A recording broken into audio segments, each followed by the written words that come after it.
Bismillahirrahmanirrahim. Assalamualaikum warahmatullahi wabarakatuh. Sahabat iman yang dirahmati Allah, di antara hamba-hamba Allah subhanahu wa ta'ala, ada orang-orang yang diberikan oleh Allah subhanahu wa ta'ala potensi kenikmatan yang lebih dibandingkan yang diberikan kepada hamba-hamba Allah yang lain.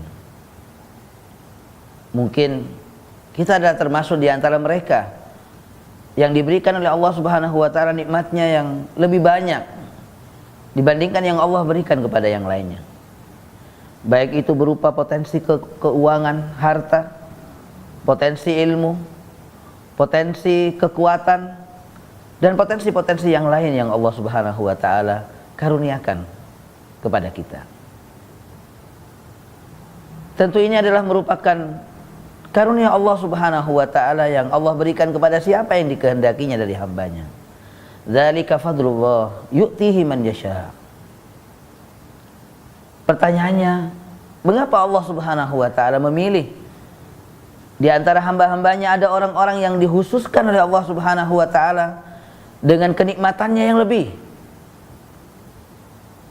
Jawabannya adalah agar mereka bisa memberikan manfaat yang sebanyak-banyaknya kepada orang lain, kepada hamba-hamba Allah yang lainnya, agar mereka bisa menjadi orang yang dapat menyebarkan dan menularkan kemanfaatannya dari nikmat-nikmat yang Allah berikan kepadanya. Dia bisa berikan dan dia bisa kontribusikan kepada orang lain.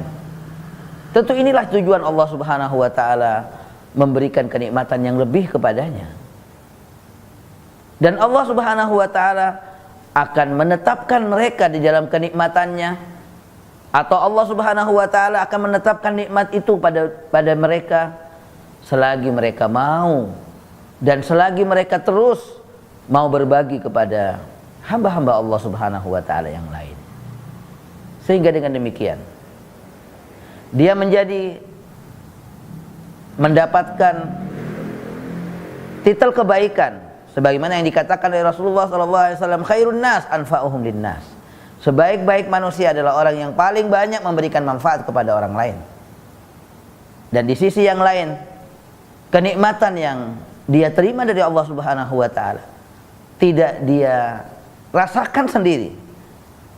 Dia tidak memonopoli nikmat yang Allah subhanahu wa ta'ala berikan kepadanya, tapi dia bisa juga membaginya kepada orang lain. Akan tetapi tatkala mereka mencegah nikmat Allah subhanahu wa ta'ala, mereka mengkafiri nikmat Allah subhanahu wa ta'ala yang Allah berikan kepada mereka, mereka tidak lagi mau peduli terhadap yang lain, tidak mau perhatian terhadap saudara-saudaranya yang beriman kepada Allah subhanahu wa ta'ala, maka Allah subhanahu wa ta'ala tentu akan mencabut nikmatnya dari mereka. Naza'ahallahu minhum. Allah pasti akan mencabut nikmat itu dari mereka. Jangan harapkan Allah akan mengikat nikmatnya lagi kepada mereka, tapi oleh Allah subhanahu wa ta'ala akan diambil kembali nikmatnya, dan Allah subhanahu wa ta'ala akan memindahkan nikmat tersebut kepada selain mereka yang lebih layak untuk mendapatkannya. Sahabat iman yang dirahmati Allah subhanahu wa ta'ala, mari renungkan hal ini dengan baik.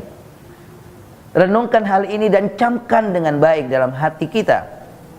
Bila mana Allah subhanahu wa ta'ala memberikan potensi yang lebih kepada kita, mari kita berdayakan diri kita dengan cara juga memberdayakan orang lain dengan kenikmatan, dengan modal kenikmatan yang ada pada diri kita, sehingga kebaikan ini, kenikmatan yang Allah subhanahu wa ta'ala berikan bisa merata untuk semua hamba Allah subhanahu wa ta'ala yang lain.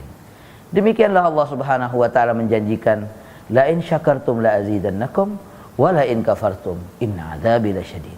Kalau kalian bersyukur kepada Allah subhanahu wa ta'ala, pasti akan aku tambahkan nikmatku kepada kalian, karuniaku kepada kalian. Tapi jika kalian ingkar, jika kalian kufur, ketahuilah pasti azabku sangat pedih. Assalamualaikum warahmatullahi wabarakatuh.